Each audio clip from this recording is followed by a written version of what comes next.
Hi everyone, it's Michelle here. Today I am in the kitchen. I had a few extra hours and I thought I would just get a few things done. I'm going to be whipping up a few batches of bread and I'm also going to be rendering some tallow and also making some beef bone broth out of some beef bones. Here's a look at the tallow that I pulled out of the freezer last night.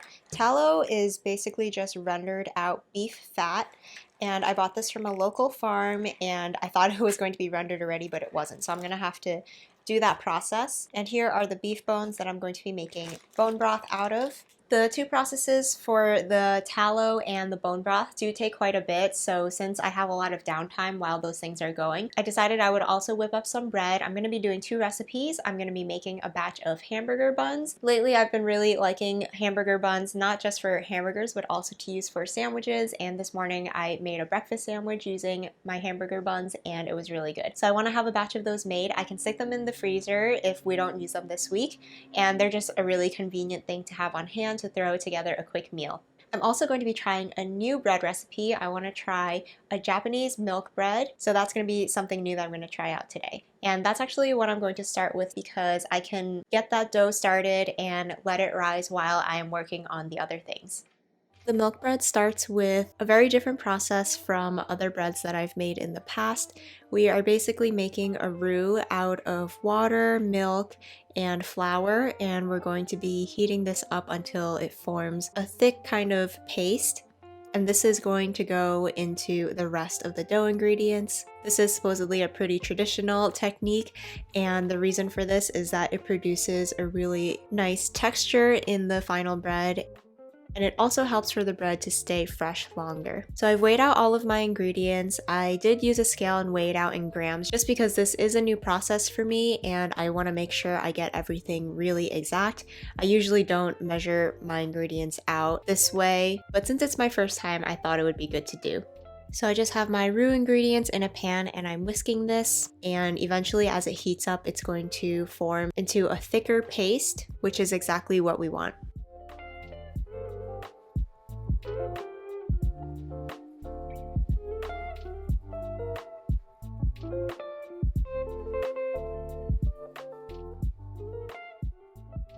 So that's looking pretty good. I'm gonna take it off the heat, and now I'm adding the rest of the dough ingredients into my stand mixer bowl. This dough calls for 2.5 cups of bread flour, but since the only bread flour I have is whole wheat, I'm kind of splitting it half and half with all-purpose. And then there's also sugar, salt, yeast, milk, an egg, and some melted butter in here.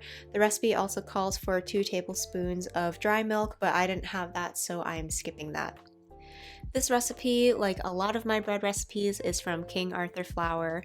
I just love their bread recipes so much. I don't think I've ever had one from them that hasn't worked out for me. And honestly, a lot of times I just like to peruse their collections of bread recipes to see what I'm going to make next, which is exactly how I stumbled upon this recipe and decided to make it. To me, there's nothing better if I have like a few hours or a day off than trying out a new bread recipe. It's one of my favorite things to do. I think it's such an important skill to have, to know how to make your own bread, because it's a pretty big staple of our diets and it's just one thing that we don't have to go to the store for, and we can just make it anytime we want. Especially if you buy flour in bulk like we do, it gives us a little bit of security to know that we can make months and months worth of bread without running out of any of our supplies or food. And it's also just such a satisfying feeling when you try making a new bread and it works out, and it opens up a whole world of different kinds of things that you can make, because there are breads in every kind of culture and cuisine, and it's really cool to be able to try all of them out. There's definitely a learning curve to making bread. I used to be really bad at making bread and I thought that I just wouldn't be able to get better at it. But now that I have gained some confidence in the kitchen and have tried out a lot of different bread recipes that have worked out for me, I'm really happy that I feel confident enough to tackle any kind of bread recipe and feel like I can do it. So if you're not there yet, don't give up. Just keep trying and try out a few beginner recipes. There are a lot of beginner recipes on King Arthur's site that you can try out if this one seems too complicated for you, and eventually you will get there. So anyway, I have added all of my ingredients now, including that starter, of course, and I'm just gonna let this go in the stand mixer for a few minutes to knead, and the mixer is gonna do all of the work for us, which makes this really easy. Once the dough is finished kneading, I'm going to move it into a lightly oiled bowl to rise, and I am going to be using that stand mixer bowl again to be making the dough for our hamburger buns. I'm just coating that milk bread dough in a little bit of oil, and then I'm going to mix together the ingredients for my hamburger buns. Since I have both of my flours out, I'm going to use a little bit of my whole wheat bread flour for this, even though the recipe calls for just all-purpose, and I'm just mixing the rest of the ingredients right into the bowl. A lot of the ingredients are the same as the ones that we use for the milk bread, so it's really nice and convenient that I just already had all of my flours and other bread ingredients out, and I can just use my same stand mixer bowl without having to wash it out or anything.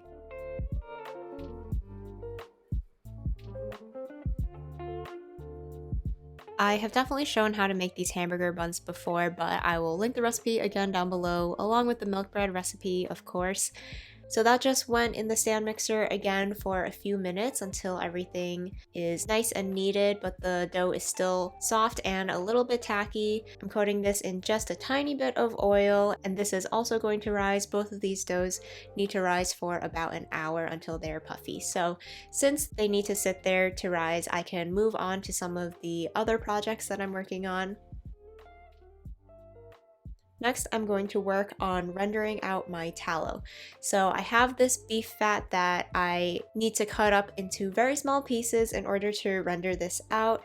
I'm cutting this with a knife. Some people do grate this on like a cheese grater, but I'm just gonna cut this with a knife into very fine pieces, as small as I can get it.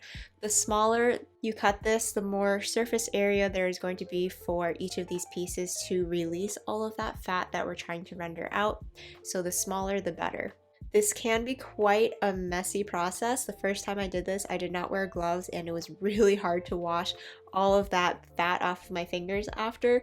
So I am wearing some gloves this time just to make cleanup a little bit easier. If you can see with this fat that I'm cutting up, there is a lot of white fat, but there are also kind of like those pinkish areas, and there are impurities in this beef fat, and that's why we're going through the rendering process. As we render out all of that pure fat, a lot of those impurities and solids are going to be left behind and strained out, and what we're going to be left with is pure solid fat that is going to be shelf stable. So you can just keep it in your pantry to use it. But if you're concerned that you didn't get everything out and render out the impurities, you can also just store this in your fridge or your freezer to make it last longer. You can use tallow in cooking, sort of like any other oil you would use for frying or things like that. Not everybody likes it because it does have a little bit of a beefy flavor. So another thing you can use tallow for is for making soap.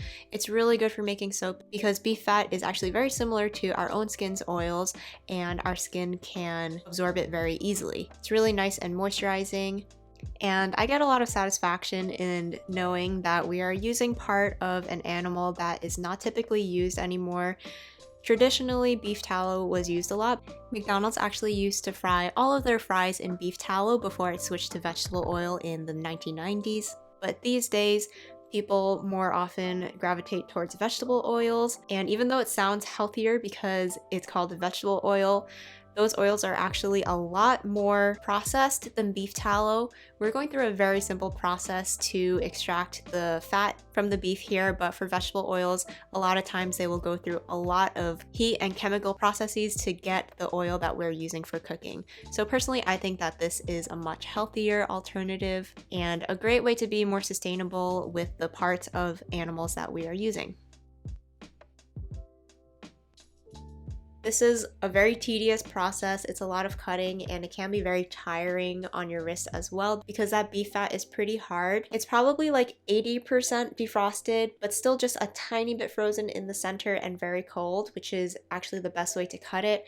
If it's warm, it gets really greasy and messy. So if your beef fat is completely defrosted, it might be good to just stick it in the freezer for like half an hour before you cut it to make it a little bit easier. So I'm throwing all of my beef tallow pieces into a cast iron Dutch oven, and this is going to go on the stove and we're going to heat this up. It can be on like medium high heat for the very beginning just to get everything up to temperature, but then after that you want to turn it to low so that all of that tallow can slowly render out of the fat without browning too much. And if you have like a cast iron pot like this that needs to be seasoned, this is a great time to do it because this whole process is going to season your pan so beautifully. So that's just like a little bonus, and it also makes cleanup a lot easier later.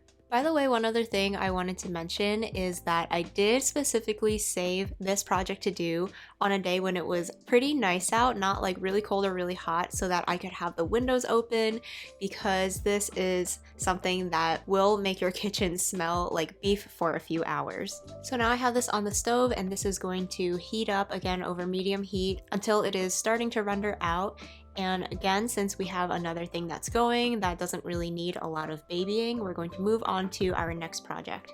We're going to move on to the beef bone broth next. I have all of my beef bones that I'm taking out of my package and laying on a baking sheet. And then I'm going to be roasting this in the oven for 25 to 30 minutes. Just to increase the amount of browning we get, I'm going to cover these in oil, and I'm also going to add some salt and pepper on top of them for some extra flavor. The roasting process is going to create these nice browned edges on these bones, which is going to give our broth really nice depth and a lot of flavor, and it's also going to help draw out any of the impurities in the bones as well. So I always do this when I'm making beef broth, just because beef can be a little bit stronger flavored and a little bit more gamey than if you were doing like chicken broth.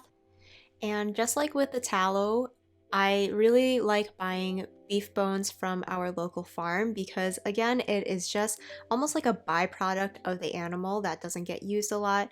You can usually find it for really cheap as well. I think ours from our farm are like maybe $2 a pound, compared to some of the steaks they sell, which are like $15 a pound, and you can get a really good nutritious bone broth that has a lot of meat flavor without contributing to the demand of those really high value meats. It's something that I like to do to be more sustainable, and that way we do get to enjoy a lot of the flavor of beef, but not necessarily using a lot of the meat.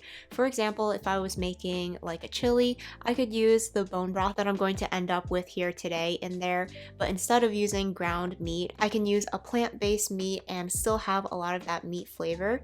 So that's kind of just like a way to swap out some of the things in our diet where we're not giving up the flavor, but we are just living a little bit more sustainably. I know this is not something that everybody does or even will want to do, but I just wanted to throw it out there in case some people are looking for ways to make these really easy swaps in their diets. It's better for the earth, for the animals, and also for our wallets, so what's not to like about that? So while that's going, here's a little update on our tallow. You can see how all of those fat pieces are starting to soften, and it's almost like simmering at this point, so I can turn the heat down to low, and this is going to have to go for a few hours, but it's pretty hands-off. You just have to come back every once in a while and give it a stir and see how things are doing. Eventually, you'll see more and more liquid in the pot, which is all of that fat coming out. The pieces will get more translucent as they release their fat, and you should also kind of hear like a sizzling noise as any of the moisture in that fat is evaporating in the oil. After about 15 minutes, I took the beef bones out of the oven, and I'm going to be giving them a flip just so that the other side can brown really nicely. These are not quite there yet. I want them to develop a little bit more color. By the way, I have the oven set to about 425. You can do 425 or 450. You want it pretty high so that we can roast these bones nicely. So those are going to go back into the oven for another 15 minutes. And this is how the bones look when they come out. You can see all of those nice browned edges, which is going to give our broth so much delicious flavor. Now that those bones are done roasting, I'm going to be making this bone broth in my Instant Pot, which is going to speed up the process and make it really, really quick. And you can do just beef bones for your broth if you want, but I also had a couple of bags of vegetable scraps in my freezer, so I'm throwing those in as well. I also like to add a few bay leaves, and I also had some parsley in my fridge that I'm going to throw in. This is a great way to use any leftover parsley stems you have as well. And then I'm going to add plenty of salt and pepper, and I'm going to add water to this until all of the ingredients are pretty much covered in water, making sure I don't go past the max liquid level for the Instant Pot insert, and also a splash of apple cider vinegar, which helps to release a lot of the minerals that are in the bones and make this a little bit more nutritious. You can also use just white vinegar or lemon juice for the apple cider vinegar. You just want something that has a little bit of acidity to it. I'm making this broth in my Instant Pot because it really decreases the time to make bone broth. There are a few ways to make bone broth. You can do this on the stovetop, you can use a slow cooker, or even do this in the oven. But using those methods can take 1 to 2 days to extract all of that like collagen and good minerals out of those bones. But in the Instant Pot, this is only going to take 90 minutes, which is incredible. It really cuts down on the time. And another bonus is that because the Instant Pot is completely sealed off, you don't lose any of your liquid to evaporation either. So by this time, my doughs have finished rising. This is my hamburger bun dough here. I'm going to just gently deflate it, and I'm going to be portioning this out into 8 pieces to make 8 hamburger buns.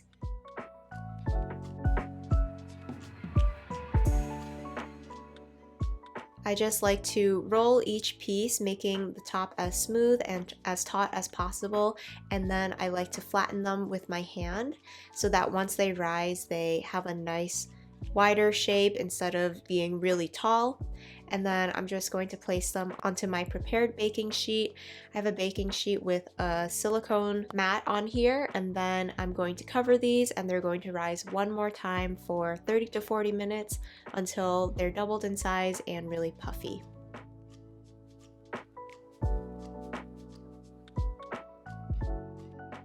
And here is a look at the milk bread dough. It is a little bit puffy, not quite like doubled in size, but I'm going to shape these the same exact way. I am also dividing this into 8 pieces. These are going to go in a round cake pan that has been buttered, and these are going to rise for 30 to 40 minutes.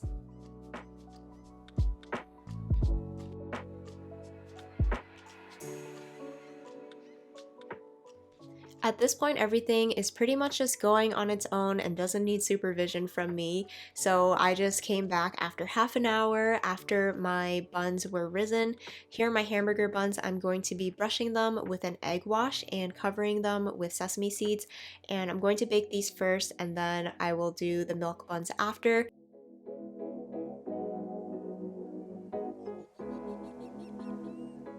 Here is a look at the milk buns after they've risen, and I'm also going to be egg washing these before I bake them. You can see how they have risen really nicely, and they're like all puffed up against each other. They look really nice and cute. I love when buns kind of like squish up against each other like that. And these are going to bake at the same exact temperature as the hamburger buns, 350 degrees. So once the hamburger buns come out, I can throw these into the oven. So it's really nice that I can just do these bread recipes back to back when the oven is already preheated. And here's what the milk buns look like when they come out. They're so beautifully brown and they look so fluffy. They look exactly like the rolls that we would buy at the bakery when I was younger. And those just have to cool on a wire rack before we dig into them.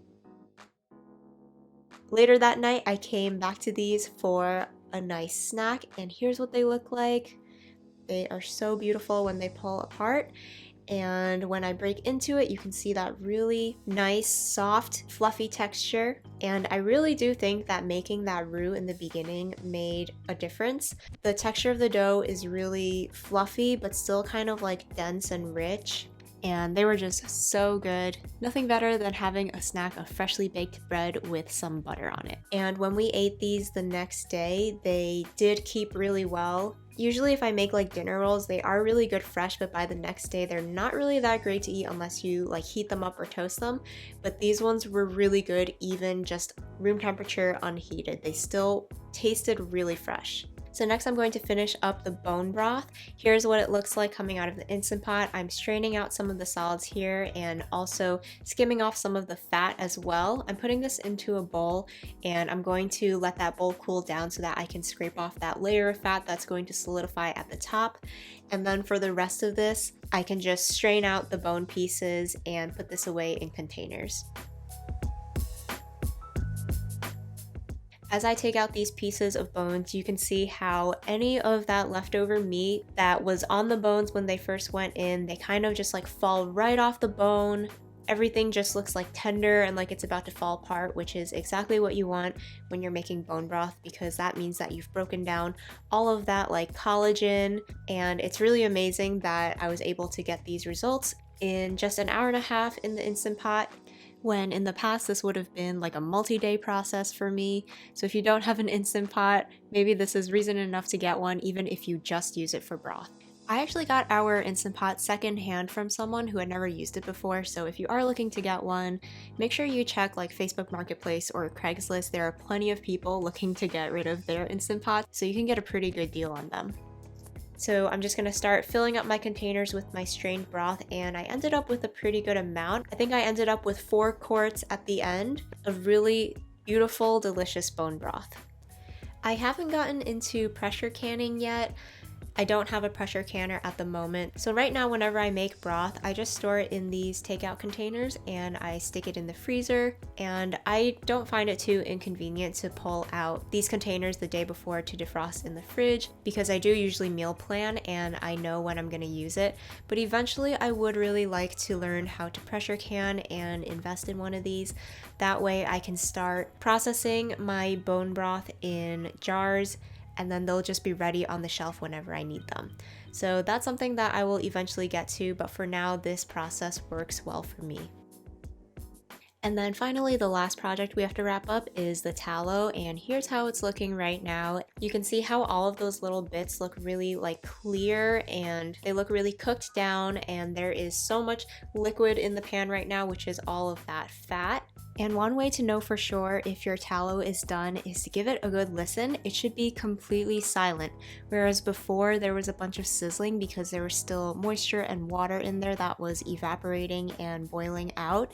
Now there is no more moisture and there is no sizzling at all. And you can let this go longer if you want. All of those solid pieces that I'm showing you here, if you continue to heat this up, they will eventually turn like really brown and crispy, and they're really good. They're actually a thing all on their own that people like to enjoy, and they're called cracklings. But if you do this, I think your tallow will have a stronger beef flavor.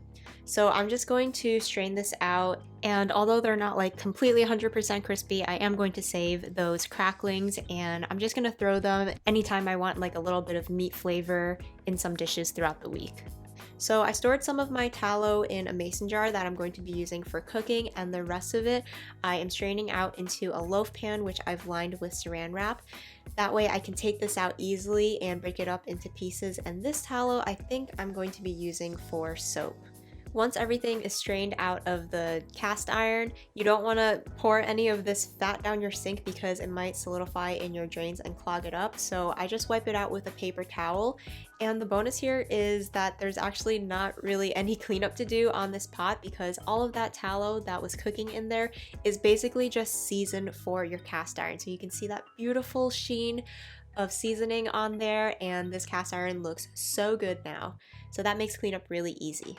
So that's everything that I cooked that day. Now I'm going to fast forward to the next morning where I can show you the tallow and the bone broth as it settled and solidified. So it's the next day. We just had a couple of these milk bread buns for breakfast, and they were so good. They kept their texture really well, even when they weren't toasted. I like them a lot better than normal dinner rolls.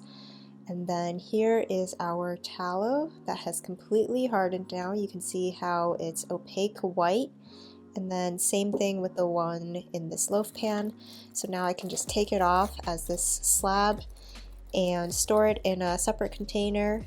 I'm going to probably be using this tallow for soap, so let me know if you want to see a process for just like a simple Homestead bar of soap that you can make with tallow. And then here is the bone broth that's been chilling in the fridge. And here's how you know that you have good bone broth. It should gel. And you see how it's like jiggly? That means that you have extracted all of that collagen and the nutrients from the bones. This is such good stuff. I love having bone broth just stashed away in the freezer to add to soups or for sauces. So good for you and so nutritious. So that's it. I hope you guys enjoyed cooking with me in the kitchen, and I will see you again in the next video.